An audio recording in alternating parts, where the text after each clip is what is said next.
воинской славы Ростов-на-Дону. Мы будем разбираться с обстоятельствами сражений вокруг этого города, с тем, как немцы брали этот город дважды, как наши его отбивали, почему этот город несправедливо отмечен в знаменитом приказе 227 «Ни шагу назад», где указаны войска, отступавшие в панике от Ростова. Что вообще происходило вокруг этого полумиллионного города, который был фактически стерт с лица земли в результате боевых действий, в котором остался, наверное, каждый четвертый мирный житель? Почему бои приняли такой ожесточенный характер? Почему немцам так важно было взять и Ростов-на-Дону и двигаться дальше? В чем были стратегические замыслы? Здравствуйте, Алексей Валерьевич. Здравствуйте. Что называется, с самого начала, в чем важность Ростова? Город Ростов-на-Дону для немцев был воротами на Кавказ. А Кавказ – это нефтепромыслы. Нефть была одним из наиболее критичных для Третьего рейха материалов, которого немцам остро не хватало, и колоссальных затрат стоило производство синтетического горючего. Оно было совершенно экономически невыгодно, поэтому нигде в мире практически его не производят тем способом, которого выпускала Германия. Поэтому к Ростову немцы рвались изо всех сил. Это касалось прежде всего 1941 года. Все мы знаем, что в конце сентября, в начале октября германское командование сосредоточило главные силы на московском направлении. Здесь было сосредоточено 3 из 4 танковых групп. На тот момент группу Гудериана уже переименовали в армию, в октябре переименовывают в армию. И где же была 4-я танковая группа? А 4-я танковая группа, она как раз-таки нацеливалась на ворота Кавказа, на Ростов. Сначала, сразу же после окружения Юго-Западного фронта под Киевом, она направилась в направлении Азовского моря.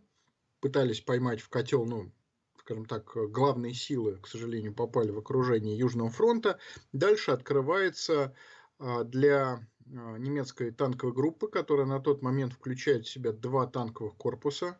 До этого шли по Украине войска Клейста в 3-корпусном составе, то есть был 14-й, 3-й и 48-й, остались, 48-й ушел Гудериану, соответственно, 3-й и 14-й, 2 танковых корпуса моторизованных, они официально на тот момент назывались, двигаются на Ростов. И происходит разговор в первые дни октября, причем уже после замыкания кольца окружения под Вязьмой. Разговор между командующим округом Ремезовым и Борисом Михайловичем Шапошниковым, начальником Генштаба. Ремезов сообщает о том, что на дальних подступах к Ростову появились немецкие войска. Это было на самом деле совершенно шокирующее известие для всех, потому что казалось, что немцы еще километров 200 западнее, а тут они появляются на горизонте, и непонятно, что с ними делать. В тот момент из Закавказья перебрасывается на московское направление, хорошо укомплектованное, по довоенному штату, 14 тысяч человек, танковый батальон. В общем, таких динозавров довоенного укомплектования осталось, что называется, по пальцам пересчитать во всей Красной Армии. Вот эта 31-я дивизия через Ростов едет в Москву. То есть она должна была плечом к плечу встать с Панфиловской дивизией, с дивизией Полосухина, с дивизией Наумова на Можайской линии обороны. И Ремезов убедительно просит Шапошникова, чтобы ему эту дивизию оставили, потому что без этого Ростов будет потерян. Я вот себе даже с трудом могу представить, какую дилемму решал для себя начальник генерального штаба Шапошников, но он думал больше суток. И он сказал: хорошо, вам остается эта дивизия. И ее в последний момент разворачивают от Ростова-на-Дону и выгружают в чистом поле на дальних подступах к Ростову, под Таганрогом. Причем, если под Москвой была Можайская линия обороны, то под Таганрогом никакой там Таганрогской линии обороны не было.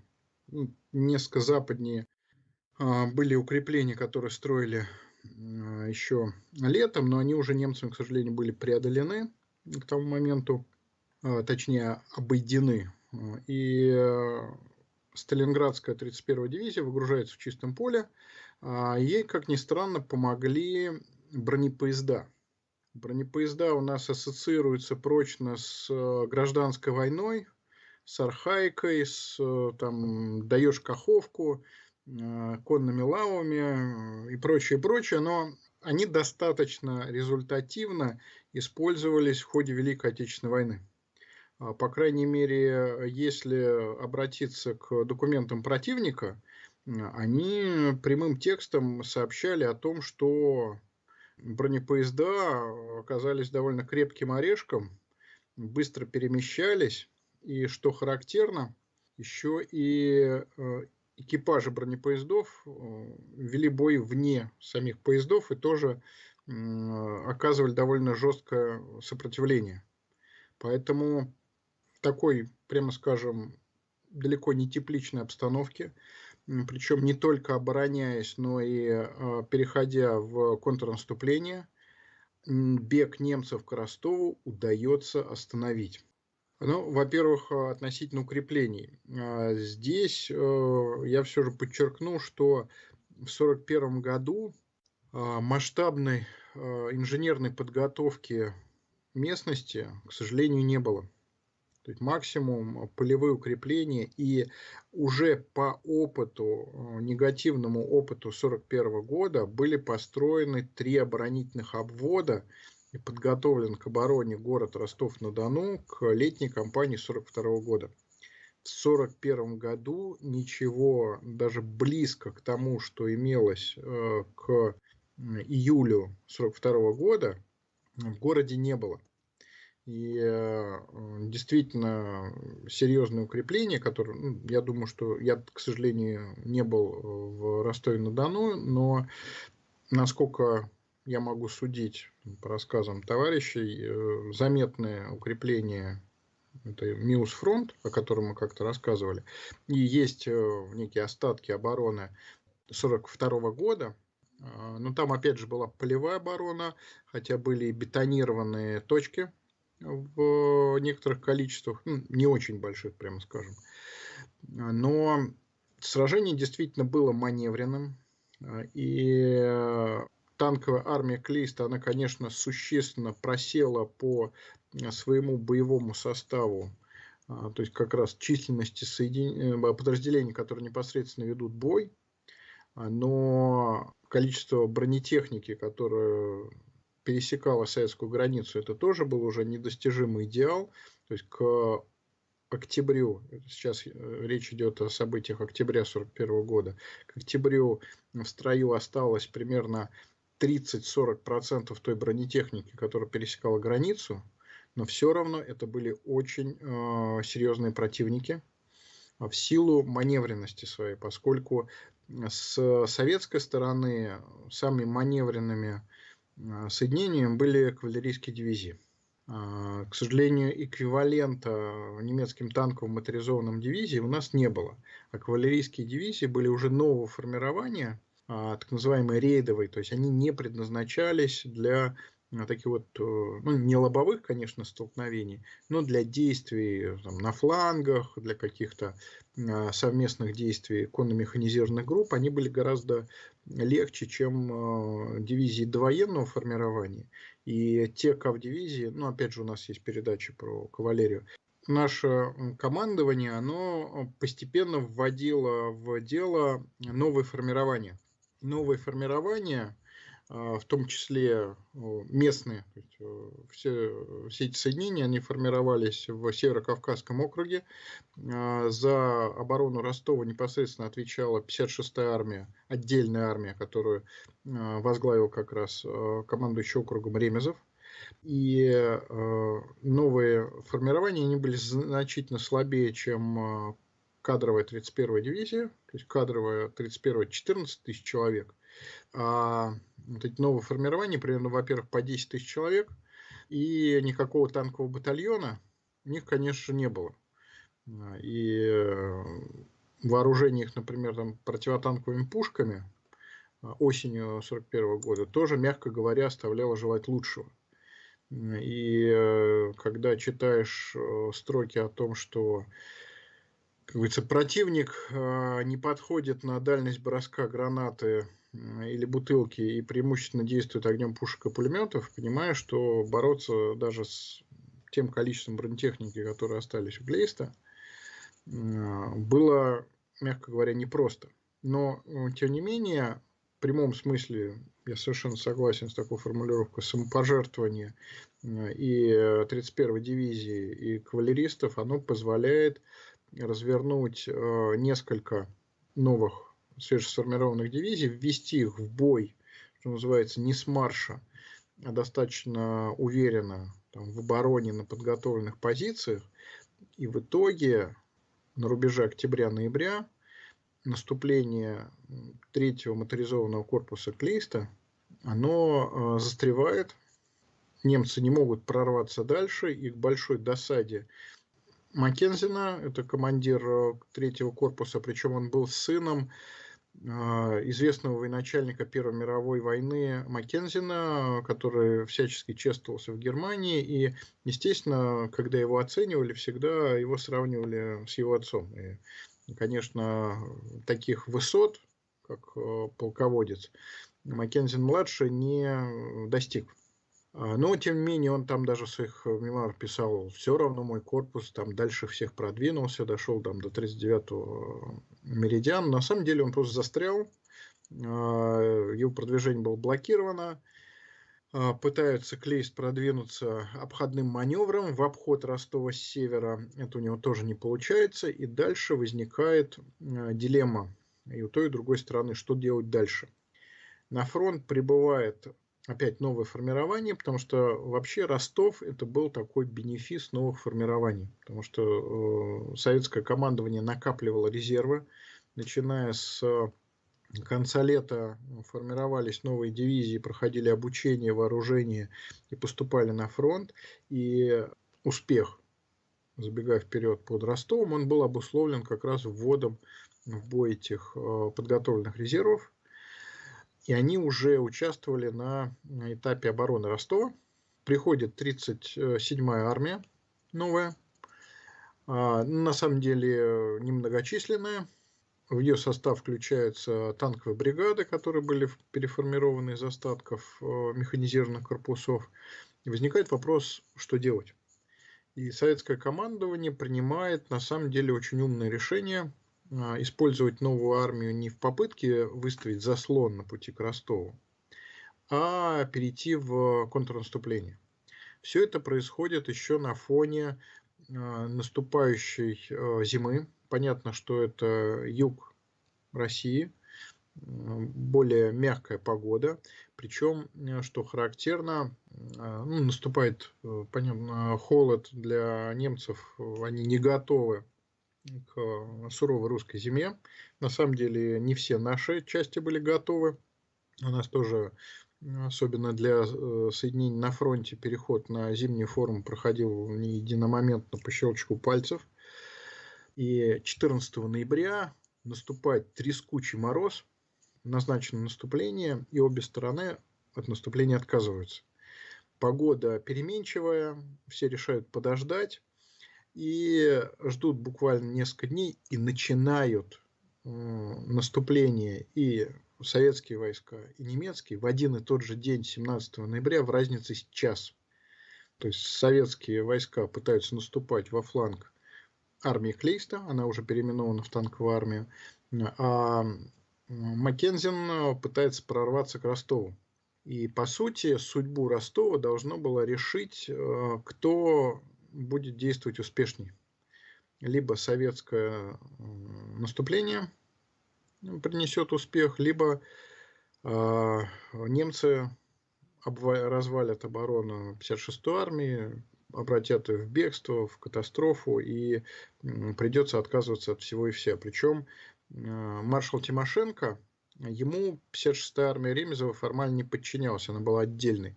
Он звонил Ремезову, говорил: держись, мы вас выручим, мы наступаем, у нас дела идут в принципе нормально, мы не обещаем результат завтра, но там, что называется, послезавтра, через неделю мы немцев дожмем. А, Ремезов держится на самом деле из последних сил, поскольку удар немцы-то тоже за время паузы, пока они застряли, они, конечно же, копили силы, не бездельничали, они нащупали слабое место. Это была свежая, необстрелянная 317-я Бакинская дивизия. Причем удар они спланировали очень четко, с прорывом танков прямо к штабу дивизии. Командир дивизии, полковник Середкин, погиб. Командир одного из полков попал в плен. Дивизия обезглавлена. Танки врываются на позиции тяжелой артиллерии. В этот момент Ремезов отправляет в бой 6-ю танковую бригаду. Происходит танковый бой. Обе стороны заявляют примерно там по 30-50 подбитых и сгоревших танков. Но немцы выходят к ближним подступам к Ростову.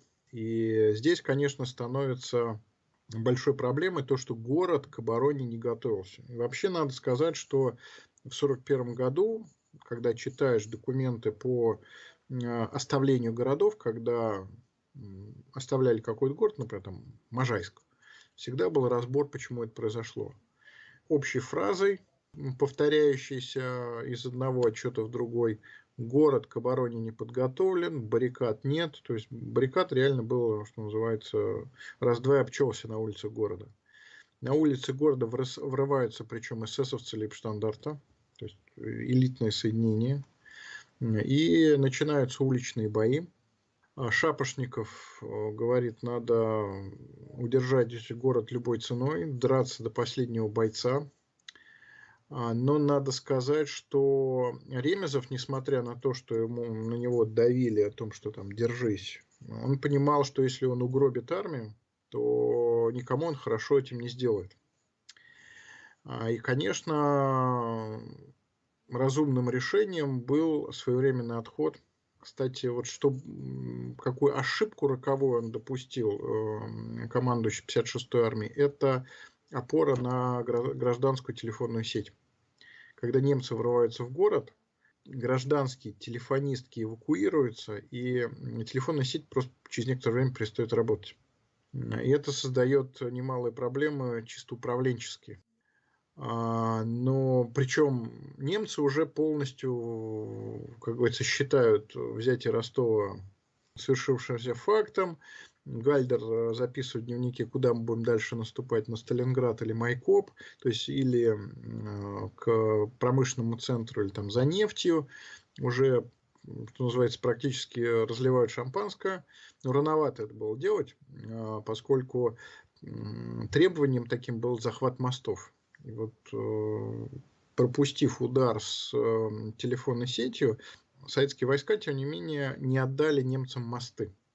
Причем в Ростове-на-Дону был очень такой замысловатой конструкции мост. Его прозвали американским. На самом деле его строили не американские, а русские инженеры.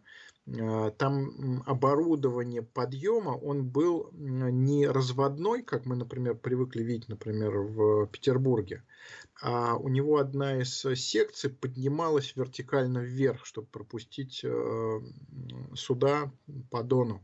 И вот этот вот мост подрывают. В воде оказывается там 1600 тонн конструкций. Низководный мост временный, который построили в Ростове, тоже подрывают. Причем с вот этим захватом мостов произошла даже такая история весьма показательная, когда немцы врываются в город, переходят Дон, то есть фактически захватывают плацдармы.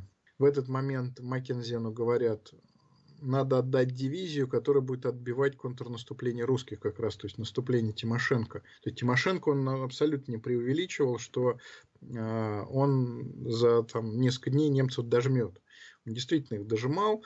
Маккензен выдергивает дивизию из города, плацдармы оставляются, даже бросаются. Но тем не менее, 21 ноября город потерян. Ремезов берет на себя смелость и отдает приказы уходить из города, поскольку если в городе остаться, то просто разобьют на очаги сопротивления, всех, что называется, разгромят, окружат. Ну, я бы так сказал, что, конечно, например, та же 317-я дивизия, по которой, что называется, прокатились катком, и она отходила в город, что называется, преследуем по пятам танками. Понятно, ее состояние было хуже других, но нельзя сказать, что прям некому было оборонять город. Даже там, во-первых, если уж говорить о том, кто был в городе изначально, это ополченцы, причем они были нормально вооружены, были несколько полков формировались, в итоге их свели в один, например, 2000 человек, а так, например, 343-я дивизия была в городе. Вообще Ремезову было что сохранять. Ведь нельзя сказать, что там, как говорится, от дивизии осталось по 1000 человек. Ну, Вопрос был именно в том, что вывели людей из города, и сохранив этих людей, они же потом город и освобождали. Поскольку, выйдя из Ростова по переправам, взорвав их за собой, эти соединения 56-й армии, они примерно неделю приходили в себя до 27 числа. Тем временем наступление Тимошенко продолжалось. Выдергивают немцы еще одну дивизию из Ростова, отправляют, опять же, отбиваться от контрнаступления советского. Но оно все равно продолжается медленно, но верно. Что называется, в тыл к Лейсту выходят. И 27 ноября, директива ставки на контрнаступление была 24-го Южному фронту, и на самом деле 56-й армии поставили простую задачу наступать на Ростов с юго-востока и юга. На реке Дон лед, на самом деле еще не очень устойчивый. Идет контратака в город. Город на тот момент обороняют только СС Лейбштандарта. По численности это была даже не дивизия, а бригада. И идет удар через реку прям в город. Причем он, как ни странно, оказался наиболее удачным и результативным. Несмотря на то, что надо было сходу вступать в бой за городские кварталы, отличился, кстати, в боях за Ростов, когда его отбивали, вот, начиная с 27 и по 29 число, 230-й полк НКВД. И НКВДисты, опять же, обладая знаниями города, вполне успешно двигаются от улицы к улице. И 29 ноября город Ростов оказывается освобожден в полдень 29 ноября. Немцы отходят, причем идет общий отход, даже не просто от Ростова, идет приказ уходить вообще на Миус. То есть на самом деле идет возвращение на позиции даже не ноябрьские, а октябрьские.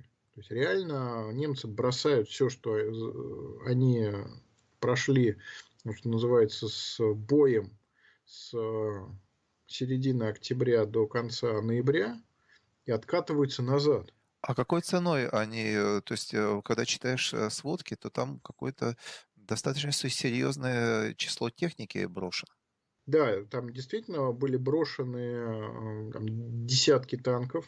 Там, по-моему, 28, что ли, стало трофеем именно танков в городе, поскольку в город Лейбштандарт заходил поддержанный танками, переданными из одной из танковых дивизий, по-моему, из 13 или из 14.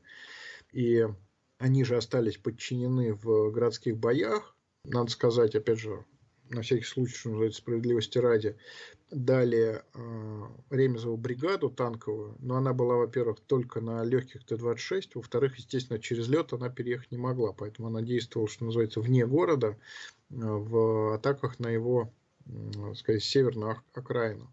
Реально город отбили от ОССовцев именно в пехотном бою, причем достаточно грамотно и я считаю, что Ростов – это рождение тактики уличного боя Красной Армии, потому что действительно впервые освобождали довольно крупный город. И дальше, когда идет откат, Гитлер вмешивается и говорит, что за безобразие, остановиться немедленно. Ему сам командующий группой армии Рунштадт говорит: нет, я не могу остановиться, я не могу выполнить этот приказ. Выполните приказ или отправляйтесь в отставку. Он говорит: я отправляюсь в отставку. И потом прозвучала такая фраза у одного из немцев в Верховном командовании, по-моему, у Йодля, о том, что наши неприятности начались с Ростова.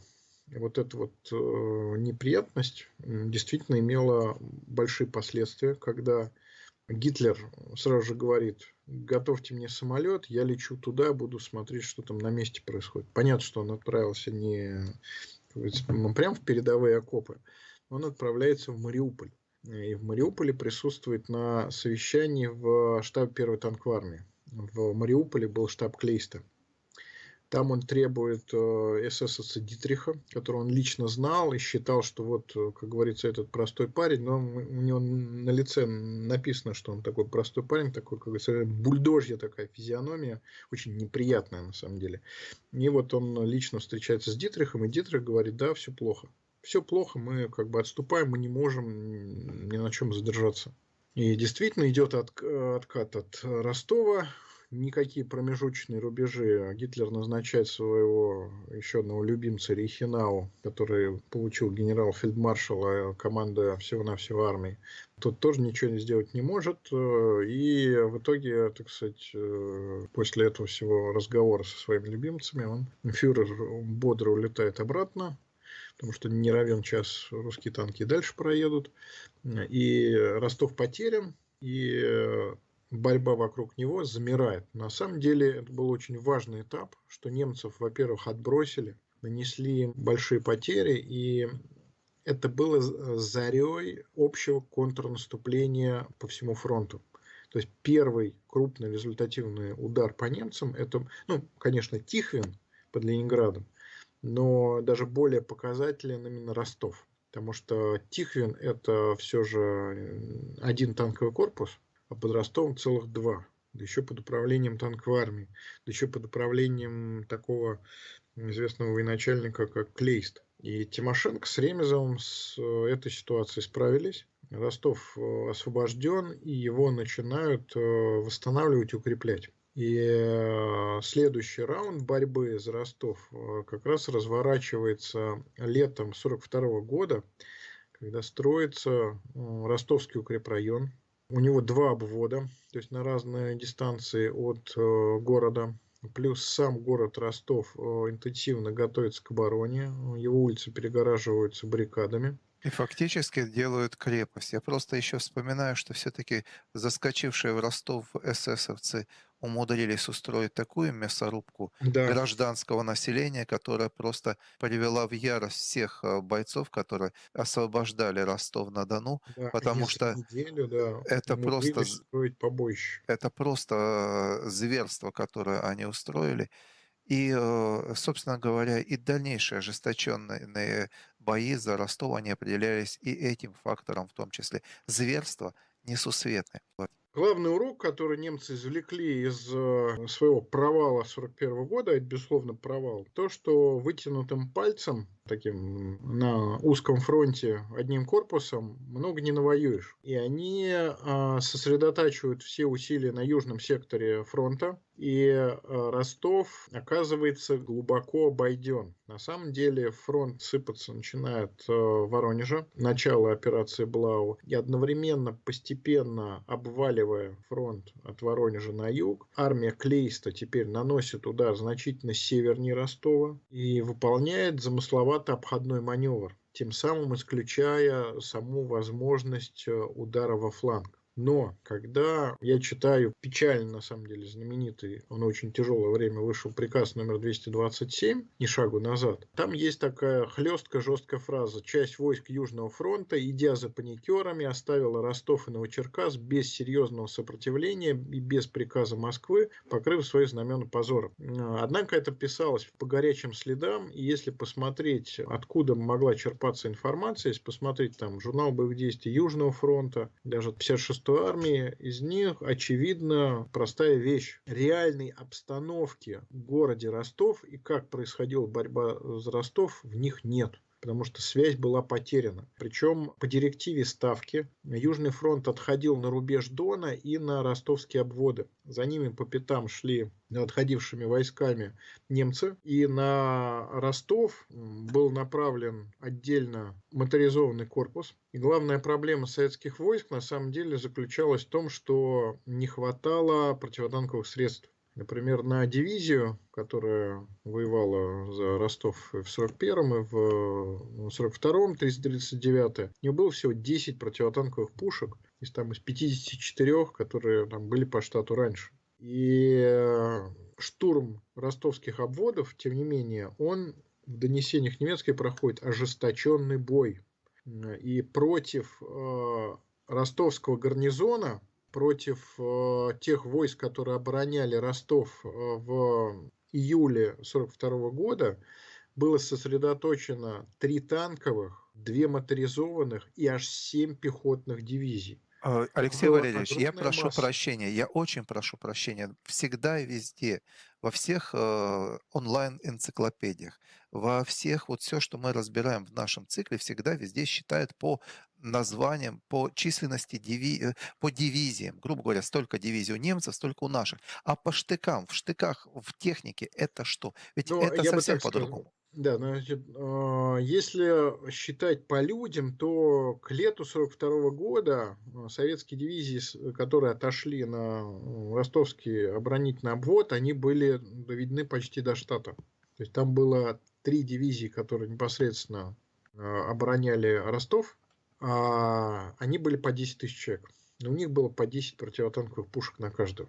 И это, конечно, стало большой проблемой, поскольку на Ростов тараном шли, во-первых, в лоб на него шла 17-я армия, эсэсская дивизия «Викинг», усиленная танками, 13-я танковая дивизия. А с севера к Ростову подошел еще и корпус того же самого Маккензина, который, опять же, памятуя урок 1941 года, шел кружным путем, так, чтобы исключить удары во фланг.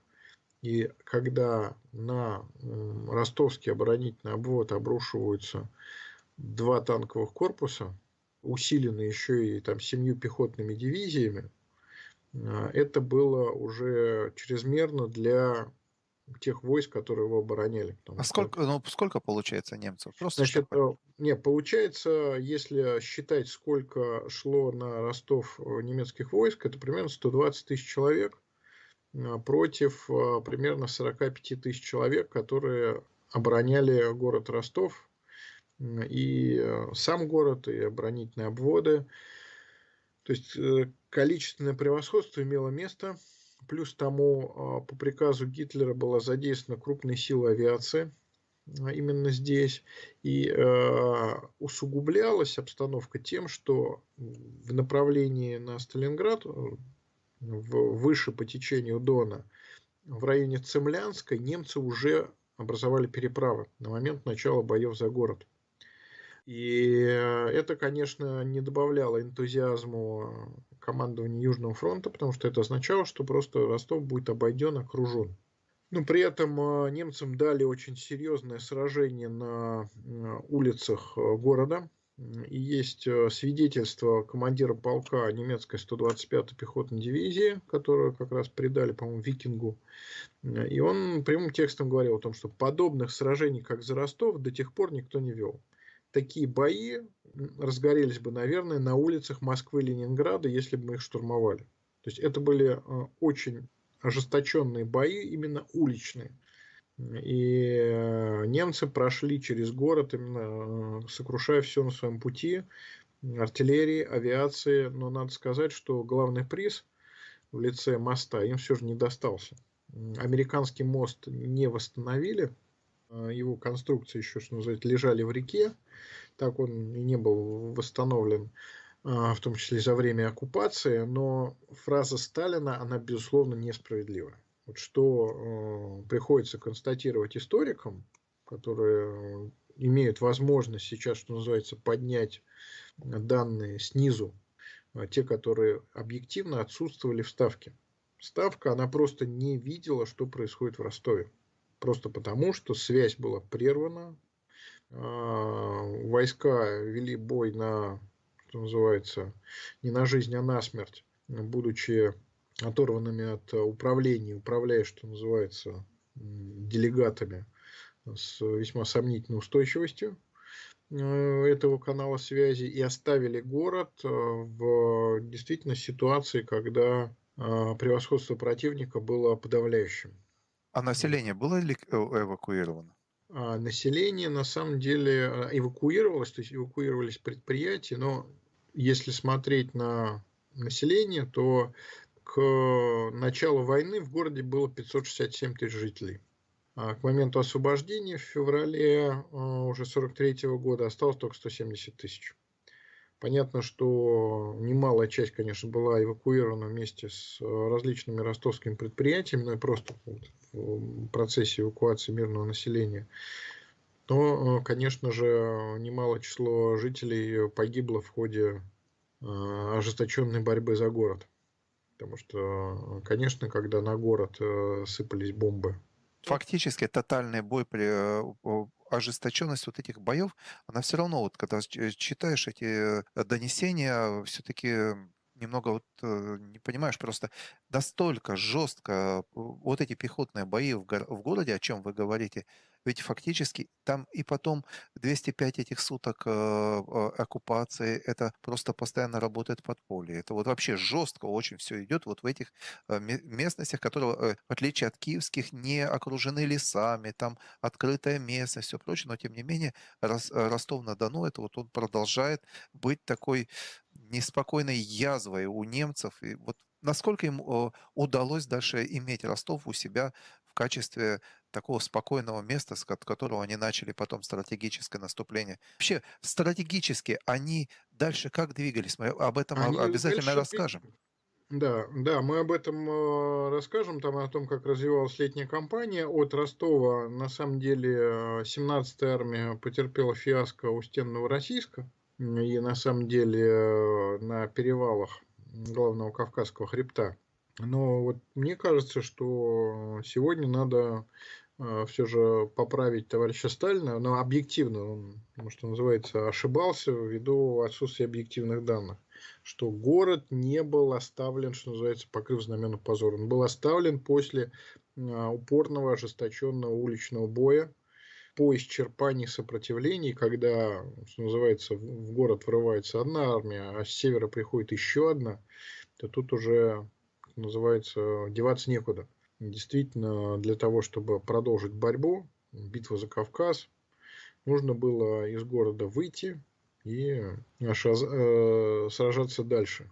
На Кубани, на подступах к Туапсе, на подступах к главному Кавказскому хребту. В общем, борьба была продолжена. Но город немцы брали с большим надрывом, напрягом, и это очень четко просматривается по тем донесениям, которые немецкие части посылали наверх. Поэтому я думаю, что, почитав приказ номер 227, те, кто бились головой об Ростов, очень сильно удивились бы, что так как-то его защитников скептически оценили в Москве. Это было несправедливо, объективно несправедливо. Сражались они хорошо. А какое значение имела вот эта оборона Ростова? Оборона Ростова, она прежде всего, конечно, сковывала те силы, которые немцы были вынуждены на него развернуть. Это силы первой танковой армии, это силы еще одного танкового корпуса, который был подчинен полевой армии. И именно этих сил не хватало для того, чтобы дожать тот же Сталинград. На него пришлось разворачивать с движения на нефтепромыслы Кавказа 4-ю танковую армию ГОТА. И в целом Ростов приковал к себе ресурсы, в том числе из такого нехорошего чувства мести за 41 год. Это даже было не рациональное какое-то вот чувство, что да, надо взять, а иррациональное, потому что мосты ростовские особой ценности не имели, а именно попытаться отомстить за 41 год.